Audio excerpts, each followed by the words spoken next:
Anyway ho, mga kababayan, saldi ko, huling-huli sa kasinungalingan. 'Di po ba? Sino po ang maniniwala, mga boss G Pamoser, doon po sa ano ni Saldi? Doon sa idinidetalye ni Saldi ko na mga mali-maleta. Ayan, pinagtatawanan no ng bayang Pilipinas, no? Wag ng bayang Pilipinas, baka sabihin is ba't ko nilalahat, may mga DDS pala, no? Na dati ayaw nila kay Saldico. Saldico, umuwi ka ng Pilipinas. Ngayon, hindi na ganun ang sinasabi nila. Ang sinasabi na ho nila, mga kababayan, Saldico, wag kang uwi ng Pilipinas, mamamatay ka. Biglang ganun na, ano? Sabi dito, nung barangay Hinebra San Miguel, never say die. Aba, loko-loko to. Maleta sale. Ngayon sa SM Makati, mukhang kakabili lang. This week, pinakita, yun daw. Totoo ba to? May presyo pa na naiwan. Ano? Alam nyo, mga DDS, hindi ko alam sa inyo. kung bakit ang dali nyong maniwala doon sa mga ganyang bagay na papakitaan ko kayo ng 20 maleta. Bibidyo namin. Ihilera dyan yung 20 maleta, 40 maleta. Ihilera dyan. Tapos sasabihin na sa inyo, no? Ito yung mga maleta na ginamit na tawag doon? Ginamit na pambayad kay Saldico. Sus. Ayun, pinagtatawanan po. Uy, wag kayong ganyan. Wag niyo pagtatawanan. Bakit? Kayo naman, grabe kayo. Wag niyo pagtatawanan. Seryoso yung mga DDS eh. Tungkol doon sa maleta na yun. Tapos, pagtatawanan nyo. Wag. No. Parang mawawala sila ng gana dyan.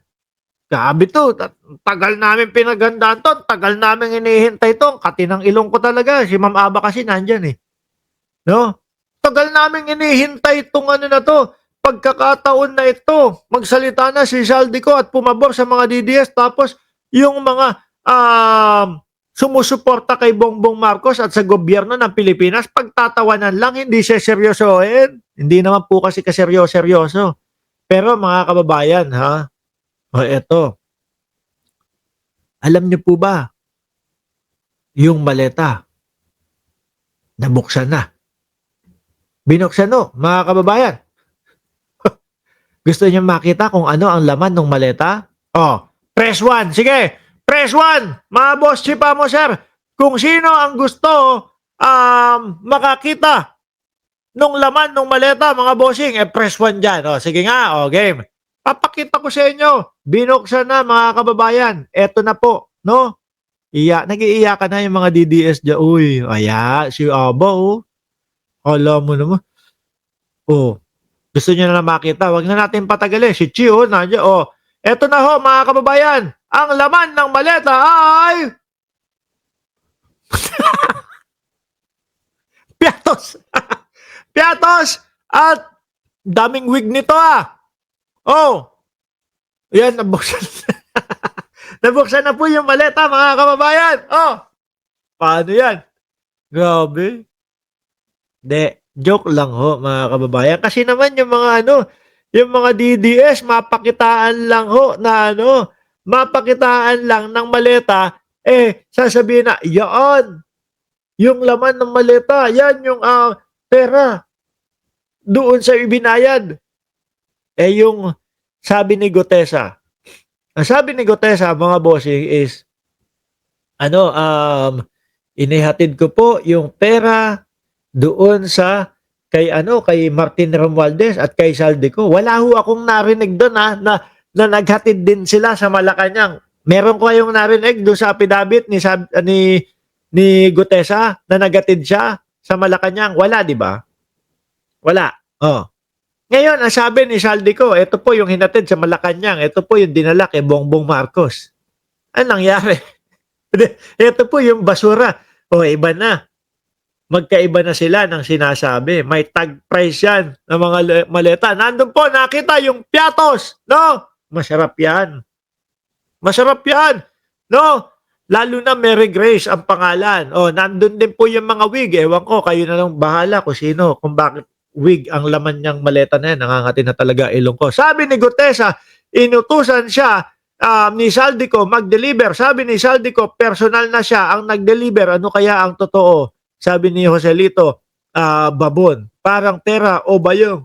Ang laman, wig. Sa tingin nyo, sino mag-aagawan dito sa mga wig na ito? No? Pagbukas, uy! Hindi pera yung laman. Ano? Wig. Ay, tingnan niya natin kung babagay sa akin. Sino sa tingin ninyo ang posibleng mag-agawan dyan sa wig na yan? Alisin ko na, ha? Grabe. Anyway ho, mga bossing, tayo pag ganito-ganito no? Pero, ito po, naka-ready na para doon sa mga magnanakaw sa pera ng bayan. Para po doon sa mga kinakaltas sa atin, sa mga buwis natin, na ibinabayad, tapos kinsenas katapusan, ayun, napapasabi na lang na sayang. Kung wala sanang buwis, ang laki ng kinikita ko, sapat sa pamilya ko, tapos malalaman natin, ibinubulsa yung pera ng bayan. Di ba? Tapos galit kayo kay Bongbong Marcos kasi si Bongbong Marcos ang nagpaumpisa ng mga investigasyon na ganito. Sabi ni Dave Taduran, Boss Mike, napanood nyo rin ba yung video ni Saldico na binabawi na niya yung mga ibinulgar niya? Napag-utusan lang daw siya ng mga Duterte. Tingin ko, ano yun? AI yun, Sir Dave Taduran. No?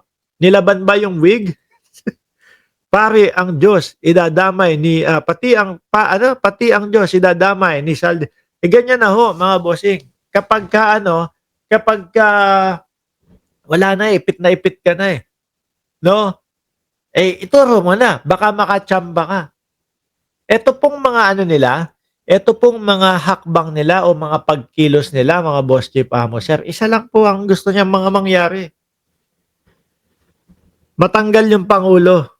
Pag natanggal yung Pangulo, lahat ng iniimbestigahan, dahil nga sila tumulong sa pagpapatanggal kay Pangulong Bongbong Marcos, tinulungan nyo kami, si Sara na ang presidente. Lahat kayo, acquitted na. No? Si Roque, baka bigla pang umuwi ho yan, mga bossing. Mapapauwi na ho yan. Di po ba, mga kababayan? Yan lang yan. Yan lang ho ang pinaghihimutok niyang mga yan, mga bossing. Kaya lang, eto, kahit na siguro, umabot ng 3, 4, 5, 6, 7 hanggang 10 araw, walang bababang Bongbong Marcos sa kanyang posisyon, sa kanyang upuan, sa pagiging presidente, dahil majority po ng mamamayang Pilipino alam, mga bossing, no, na si Pangulong Bongbong Marcos ay tapat at ang gusto lang, malinis ang ating bayan. Bakit po magulo? Nagkakagulo? Siyempre, kailangan yan nung mga kailangan ho niyan, mga kababayan, nung mga bigating mga iniimbestigahan. Kailangan, no? Iibahin nila yung naratibo.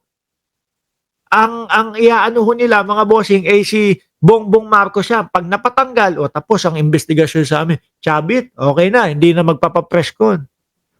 Ito daw ho, mga kababayan, as of 8:30 daw ho, mga bossing, ng umaga, ano na ba ngayon? Alas 11 na. Siguro medyo madami na. Ito daw yung update po doon sa rally ng INC. Ito po. Yung dami, yung dami bilang. Kala mo mabibilang ko. Hindi, litrato lang, picture lang ho, mga bossing.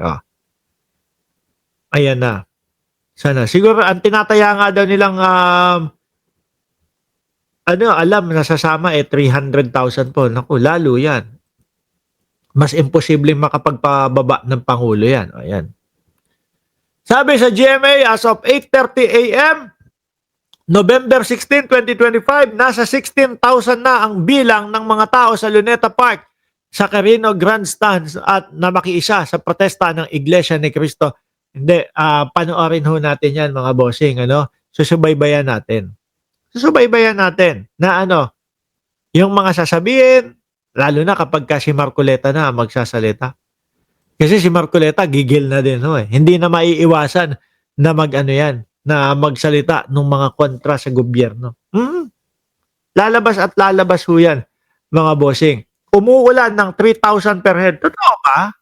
Sabi ni Lina Villalon, tingin ko hindi naman. Kung meron man ganon, kasi yung mga miyembro ng INC, tapat po sa ano sa taas nila no? Tingin ko yung iba diyan kusang sumama dahil nga po imbita nung taas. Pero dahil po may mga DDS, mga bossing na nakikihalo, nakikisama, mga kababayan, malamang diyan sa mga DDS side, yan yun, no? Sabi ni Pebbles Talakera, yung sa ano tawag dito, yung mga retired general daw.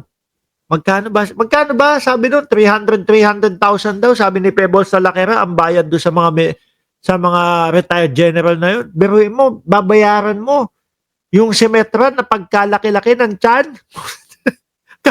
Lagyan mo ng mitya, yung ano, yung tiyan ni ano. Alam nyo ho, yung kunyari, di ba, batang 90s kayo, yung 8 balls, yung kulay itim na 8 balls ng bilyar, tapos may mitya, parang ganun yung tiyan ni Metron Babayaran mo ng 300,000 yun, tapos walang mangyayari.